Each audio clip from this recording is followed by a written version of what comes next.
29 мартта Кыргызстан менен Тажикстандын футболчуларынын ортосунда боло турган таймашты КТРКнын спорт каналы түз алып көрсөтөт. Кыргызстан менен топ лигасынын оюндары эртеңден тартып өз убагында толугу менен спорт сүйүүчүлөргө көрсөтүлө баштайт. Мындай макулдашууга бүгүн КТРК менен футбол лигасынын жетекчилиги кол коюшту. Белгилей кетсек, өнүккөн өлкөлөрдө дагы спорт каналын жакшы контент менен камсыз кылуу бир топ түйшүктүү жана бир топ техникалык ресурстарды талап кылаары белгилүү. Ал эми КТРК аркылуу 24 саат бою спорт каналынын обого чыгышы спорт сүйүүчүлөрүнө жана спорттун жаңы муундарынын чыгышына чоң салым кошот. Мындай пикирин билдирген КТРК жетекчиси Илим Карпбеков Кыргызстандын аймагында өтүүчү топ лигалардын белдешине көбүрөөк убакыт бөлүнөрүн билдирди.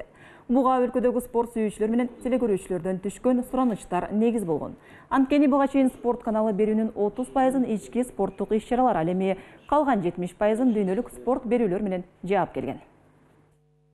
Бүгүнкү меморандумдун мааниси өтө чоң, себептен да бизде спорттук мекемелер, эле спорт чөйрөсү, спорт коомчулугу менен биз тыгыз байланышта, канчалык тыгыз байланышта ушундай иштесек, бири-бирибизге кол сунуп, бири-бирибизге жардам берип, ошончолук сапаты да оңолот, ошончолук бизде спорттун өнүгүшүнө дагы жана биздин келечекте жаңы моунду тарбиялаганга өзүмдүн чоң олуттуу салымын кошот деп ишенем. Наши болельщики смогут увидеть вживую. Биздин көрөрмандарга топ лиганын мелдешин өз убагында толугу менен көрүү мүмкүнчүлүгү түзүлүп жатат.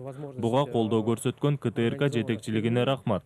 Мен өзгөчө белгилеп кетет элем. Мындай кадам Кыргызстандын спорт тарыхында биринчи ирет ишке ашып отурат.